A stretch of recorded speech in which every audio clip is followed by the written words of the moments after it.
அனைவருக்கும் வணக்கம். நான் உங்கள் அருள்வாக்கு அம்மா கிருஷ்ணகிரி மாவட்டத்திலிருந்து பேசுறேன். செல்ல பிள்ளைங்களா, ஒரு அம்மன் பல வருடங்கள் கழித்து நம்ம கோயிலுக்கு வராங்கனாக்கா ஒரு என்ன சொல்றது, ஒரு இணைப்பிரியாத அன்பு, ஏதோ ஒரு பூர்ண ஜென்ம ஒரு பந்தம் அப்படின்னு நினைச்சுதான் அந்த தாயை அணைச்சி ஒரு பூ மாலை போட்டு அந்த தாய்க்கு ஒரு முத்தமிடுறேன். அந்த முத்தமிடுற வீடியோவை வந்துட்டு அதுல ஒரு சில கமெண்ட்ஸ்ல கேட்டிருக்கீங்க, முத்த சாமியார், டிக்டாக் சாமியார், பெண் சாமியார். ஸோ உங்க அம்மா உனக்கு முத்தம் கொடுத்தாக்கா அது காமம், அப்படிதானே? நான் கேட்கிறேன், நீங்க எல்லாம் நல்ல தாய் வயிற்றுக்கு தானே பிறந்திருப்பீங்க. சில பேர் தான் செல்ல பிள்ளைங்களா. என்னுடைய செல்ல பிள்ளைங்களும் அனைத்து நல்ல உள்ளங்களும் நல்ல தாய்க்கு பிறந்திருப்பாங்க. ஏன்னா அவங்களுக்கு எல்லாம் தாய் எப்படின்றது தெரியும். அதனாலதான். ஏன்னா இவன் எல்லாம் ஒரு பெத்த பொண்ணுக்கு முத்தம் கொடுத்தாவே காமன் சொல்ற கலி உலகம் தானே. இவன் ஒரு நல்ல தாய் வயிற்றுல பிறந்தவனா இருந்தாக்கா இந்த மாதிரி கமெண்ட்ஸ் எல்லாம் போட மாட்டான்ல.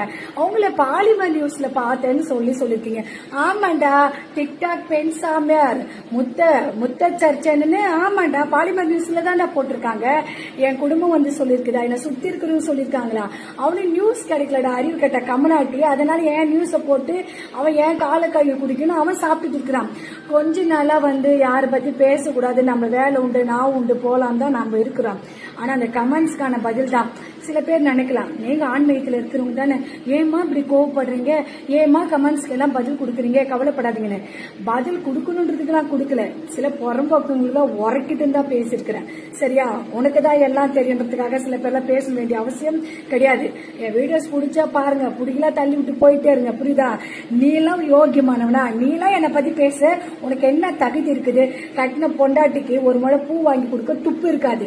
பெத்த தாய்க்கு ஒரு நேரம் சோறு போட துப்பு இருக்காது. பெத்த பொண்ணுக்கு படிக்க வைக்க துப்பு இருக்காது.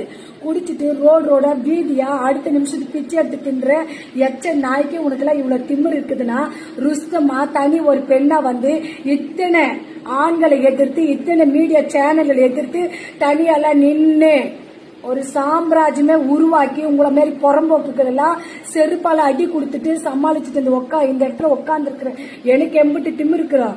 வேடிக்கை பாக்குற நான் இங்க வேடிக்கை மட்டும் பாருங்கடா. என் வீடியோஸ் பிடிக்கல தள்ளிட்டு போங்க. சரிங்களா? ஒரு தாய் அன்போட கொடுத்த ஒரு முத்தத்தை என் சிறுவாச்சூர் மதுரகாளியம்மா பல வருடம் கழிச்சு எங்க சன்னிதானத்துக்கு வந்திருக்காங்க. அந்த சந்தோஷத்துல முத்தம் கொடுத்துருக்குற. அதுக்கு என்னென்ன கமெண்ட்ஸ் கொடுத்துருக்காங்க, அறிவு கட்ட கமனாட்டிங்களா? ஃபர்ஸ்ட் உன் முதுக நீ திரும்பி பாருங்கடா. உன் முதுக உன்னால திரும்பி பார்க்க முடியாது. இதுல அடுத்து நொட்ட நோனாவட்ட சொல்ல வந்துருங்க. போய் வேலை பாருங்கடா. செல்ல பிள்ளைங்களா, சில பேருக்காக தான். அனைவருக்கும் என்னுடைய மனமார்ந்த கோடான நன்றிகள் பல. நன்றி, வணக்கம் செல்ல பிள்ளைங்களா.